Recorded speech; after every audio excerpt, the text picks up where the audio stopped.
ከመጽሐፉ ላይ ማለት ነው አንድ ስቶሪ ነግራችኋል። ታሪኩን ነው የጻፈው፣ ሙሉ የግል ታሪኩን ነው የጻፈው። ከዛ ፊት መናገር የምፈልገው ነገር ካለ ማስተላለፍ የምፈልገው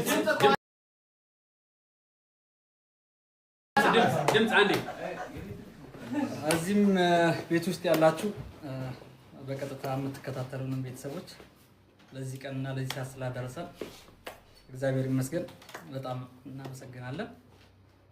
እንግዲህ ከዚህ በመቀጠል ላካፈላችሁ ፈልገው ብዙ የህይወት ውጣ ውረዶችን አሳልፌያለሁ። ያው አስቸጋሪ ሊባል የሚችል የህይወት ውጣ ውረድ ነው ያሳለፍኩት። ያንን ደግሞ በመጽሐፍ መልክ ጽፌዋለሁ። በቅርብ ለህትመት ይበቃና ወደ እናንተ ወደ ቤተሰቦች ይደርሳል ብዬ ተስፋ አደርጋለሁ። ብዙ ነገር ትማሩበታላችሁ፣ ብዙ ነገር ታውቁበታላችሁ። በወጣትነት በስሜታዊነት እና በአንዳንድ ሁኔታዎች ሊፈጠሩ የሚችሉ ችግሮችን እንዴት ማለፍ እንዳለባችሁ ብዙ ነገር ያስተምራችኋል ብዬ አስባለሁ።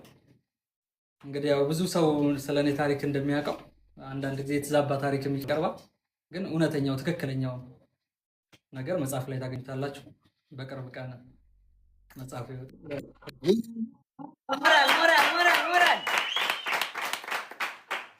እሺ፣ ኢንተርቪወር ጆን ዳንኤል ይቀጥላል። እሺ፣ አጎቴ ታየር